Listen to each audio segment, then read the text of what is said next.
Patriot's Voice via Ariel at Proletario1 on Twitter, which is now X, for February 2024. King Saul and all who fall before winter, a fate of their own. Do you want to know why people rather die on their sword than admit they were wrong? My info is curated for cognitive dissonance. Why?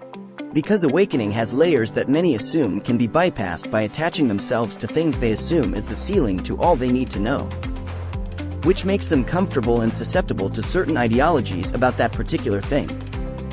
Then once they try to monetize that, they not only attach their identity to that thing, they connect their very survival to it, which creates multiple layers of things they need to overcome to change how they may view that particular thing.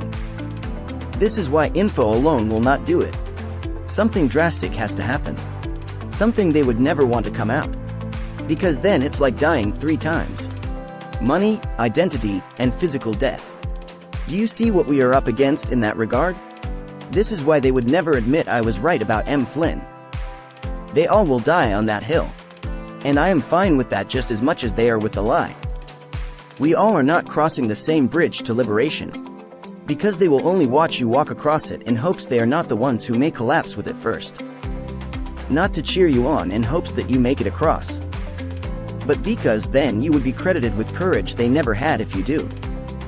And people will follow and listen to your word and advice more so than the criticism you would get from the coward who couldn't muster the strength to take on a walk of faith to something you truly want. And people will celebrate you for doing it, not those who said you did it too slow or too late or too selfishly. This is why you constantly see attacks on me from people you thought were leading you there. People you thought were actually in it for you and not themselves. Which is why they are doing noting but circling the toilet bowl at this point. Furthermore, this underscores the role of ego and self-preservation in perpetuating cognitive dissonance. People may resist change because it challenges their status, authority, or sense of superiority. They may also fear the judgment of others if they were to admit they were wrong. They do not want to be caught with their pants down in front of the followers they worked so hard to build. They now realize their reputation has been built on an unstable foundation. So what is the next best thing to attempt to hold up a faulty setup?